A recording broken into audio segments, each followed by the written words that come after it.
بسم اللہ الرحمن الرحیم۔ موت کی جگہ مقرر۔ نبی کریم صلی اللہ علیہ وسلم نے فرمایا، جب کسی شخص کی موت کسی خاص جگہ پر آنا مقدر ہوتی ہے تو اس کی کوئی دنیاوی ضرورت اسے وہاں لے جاتی ہے۔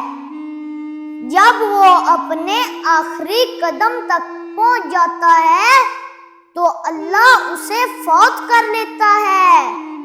قیامت کے دن زمین کہے گی، میرے مالک، تو نے میرے پاس جو امانت رکھی تھی وہ یہ حاضر ہے۔ اے اللہ پاک، ہمیں اس بات کو سمجھنے کی اور اس پر عمل کرنے کی توفیق عطا فرما۔ آمین ثم آمین۔